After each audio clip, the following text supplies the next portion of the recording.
नमस्कार, सिद्धार्थ संगीत गुरुकुल में आप सभी का स्वागत है and I welcome you to my series sing with Siddharth. आज का जो टॉपिक जो मुझे कहा गया बहुत लोगों के द्वारा कि मैं इस टॉपिक पे बनाऊं, वो टॉपिक है एक सही संगीतकार के, एक सही संगीत के विद्यार्थी के लक्षण क्या होने चाहिए। अब इसके बहुत सारे एस्पेक्ट्स हैं, सभी एस्पेक्ट्स पे अगर गौर करें, जिनमें सबसे प्रमुख है कि आप जो भी विद्या सीखना चाहते हैं, अब यहाँ संगीत की बात है तो आप संगीत से आपको कितना लगाव है, आपको प्रेम कितना है संगीत से, आप संगीत पे क्या न्यौछावर करने के लिए तैयार हैं। अगर आप अपना जीवन संगीत को दे सकते हैं और आप कुछ बदले में नहीं मांग रहे हैं तो आप सच्चे साधक हैं। अगर आप सोच लेते हैं कि थोड़ा सा गिटार बजाना सीख लेता हूँ, थोड़ा लड़कियों को इम्प्रेस कर लेता हूँ, थोड़े फैन फॉलोइंग गेन कर लेता हूँ, तो उस केस में बड़ी मुश्किल है। आप अगर पहले ही फल की इच्छा रखिएगा कि नहीं मुझे ये मिल जाए वो मिल जाए, तो आप उस चीज़ को उस शिद्दत के साथ आप उस संगीत को ग्रहण ही नहीं कर पाइएगा।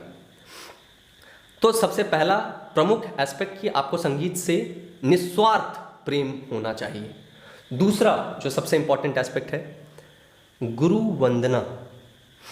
अपने गुरु के लिए आपके मन में कितनी इज्जत है, उनसे कितना प्रेम है, कितनी श्रद्धा है।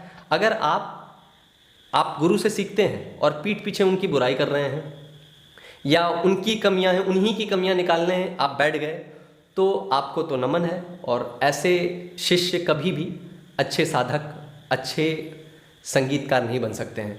अब जब मैं अच्छे संगीतकार बनने की की बात कर रहा हूँ, तो यहाँ लोग कंफ्यूज हो सकते हैं इसमें। अच्छा संगीतकार कौन है? जो जिन लोगों ने मिलियंस ऑफ डॉलर्स कमा लिए, मिलियंस ऑफ जिनके एल्बम्स ने सेल कर लिया, उनको मैं बोल रहा हूँ, या जो वाकई में जो अच्छा गाते हैं?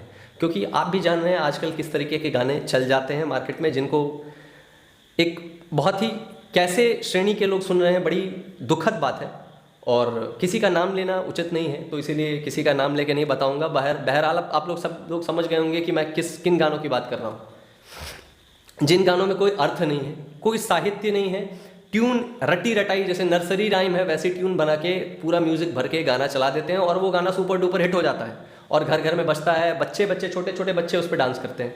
तो बड़ा ये लगता है कि छोटा बच्चा मेरे पास सीखने आया, उसके पिताजी ने बोला उसको कि बेटा कुछ सुनाओ गुरुजी को, तो वो बच्चा मुझे ऐसा गाना सुना रहा है जो अश्लील है, अभद्र है, और उसके गार्जियन को भी उससे कोई प्रॉब्लम नहीं है, वो समझ रहे हैं कि बहुत ट्रेंडिंग गाना गा रहा है। तो बहुत दुखद है, बहुत गलत तरफ अपना समाज जा रहा है इस तरीके से।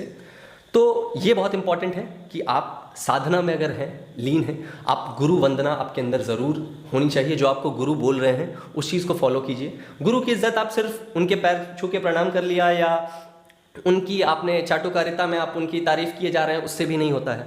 सबसे इम्पॉर्टेंट जो एक प्रमुख अंग है इसमें, वो एस्पेक्ट ये भी है कि गुरु ने आपको जो दिया, जो विद्या दिया, आपने उस विद्या का कितना सम्मान किया। आपको जो सिखाया गया, क्या आपने उसको अच्छे से रियाज किया? क्या आपने उस चीज़ को वक्त दिया, या फिर सिर्फ गुरुजी की जय हो, गुरुजी की जय हो करते रह गए और जो विद्या वो दे रहे हैं उसको बस रिकॉर्ड कर लिया और बाकी सुनते जा रहे हैं। जो भी गाने इधर उधर रिलीज़ हो रहे हैं, नए लेटेस्ट गाने ढूंढ रहे हैं और जो गुरुजी ने बोला है वो आप फॉलो ही नहीं कर रहे हैं। तो ऐसे करके आप, ज़रूरी है नहीं है कि आप बहुत बड़े सिंगर नहीं बन पाएंगे। बड़े का मतलब आप शायद आप बहुत पैसे कमा लें, लेकिन आप अच्छा नहीं गा पाइएगा। अच्छा गाने के लिए ज़रूरी है रियाज करना, प्रैक्टिस करना। जो बड़े बड़े महारथी हुए हैं उन्होंने बहुत श्रद्धा से, बहुत लगन से रियाज किया है। लता जी, आप फिल्मी गाने सुन रहे हैं, लेकिन उसके पीछे का लता जी का जो शास्त्रीय संगीत का रियाज है वो बहुत कम लोग जान रहे हैं। आप वीडियोज़ आपको यूट्यूब पे भी मिल जाएंगी बहुत सारी, जिसमें लता जी ख्याल गा रही हैं, लता जी शास्त्रीय संगीत मालकौस राग गा रही हैं बैठ के, बड़ा ख्याल। तो इसके पीछे का एक अपना प्रोसेस है जो प्रोसेस करते हैं। रफ़ी साहब का रियाज का अपना पैटर्न, रफ़ी साहब दिन में नहीं सोते थे, उनका गला भारी हो जाता था, उनका कहना था। तो और आजकल लोग 12 बजे 1 बजे उठते हैं, और कई बार मुझसे भी ये भूल हो जाती है, लेकिन अपने अंतर मन में झांकना है कि मेरे से क्या गलती हो रही है और उसको मैं कैसे सुधार करूँ। तो बहरहाल इसमें कोई बुरा मानने वाली चीज़ नहीं है कि हाँ मैं किसी को पॉइंट कर रहा हूँ और अपने अंदर जो लग रहा है कमी उसको सुधारना है। मेरे अंदर ऐसी 50 खामियां लगती हैं मुझे, जो मुझे और ज़्यादा मुझे इनकरेज करती है कि मैं और ज़्यादा सीखूं। सीखने के लिए जो तीसरा अब सबसे प्रमुख है कि एक लक्षण, वो है सीखने की भूख आपके अंदर कितनी है। आप जितना आप भूखे होंगे, हंगर आपके अंदर जितना रहेगा कि आप ज़्यादा से ज़्यादा सीख सकें, क्योंकि सीखने का कोई एक सीमा, कोई भी एक उम्र होता नहीं है। इंसान जब तक सांस ले रहा है तब तक इंसान कुछ ना कुछ सीखते ही रहता है। तो बहुत इम्पॉर्टेंट है कि आप जब तक जीवित हैं आप वो लालसा अपने अंदर बनाए रखिए और आपके आगे बढ़ने का जो भी मार्ग है वो खुलता रहेगा। तो जो जो मैंने एस्पेक्ट्स आपको बताया, सबसे पहला कि अपने संगीत को लेके पूरा फोकस, पूरा ध्यान उसके ऊपर। दूसरा, अपने गुरु की इज्जत करना, गुरु जो कला दे रहे हैं उसकी इज्जत करना, उसको रियाज करना, इस तरीके से आप उसकी इज्जत कर सकते हैं। चौथा, भूख कभी मिटनी नहीं चाहिए। जब तक सांस बची है सीखना है, सीखता रहूँगा, सीखना चाहिए। दैट इज़ ऑल जो एक क्वालिटी मेरे अनुसार जो एक सच्चे संगीतकार में होना चाहिए। अगर आप उतने अच्छा नहीं भी गा बजा पा रहे हैं, जैसे मैं तो अपनी गायकी से संतुष्ट नहीं हूँ इसीलिए सीख रहा हूँ। सबसे बड़ी बात यही है कि मैं सीख रहा हूँ अभी भी, और मैं भले ही यहाँ पे जो भी मैंने विद्या ली है मैं वो आप लोग को बांट रहा हूँ, लेकिन मेरा सीखना कभी छूटा नहीं था, कभी नहीं छूटा था जब से भी मैंने शुरू किया। मुझे बहुत ज़्यादा वक्त नहीं हुआ सीखते हुए, लेकिन क्योंकि शास्त्रीय संगीत में 3-4 साल कोई मायने ही नहीं रखता है।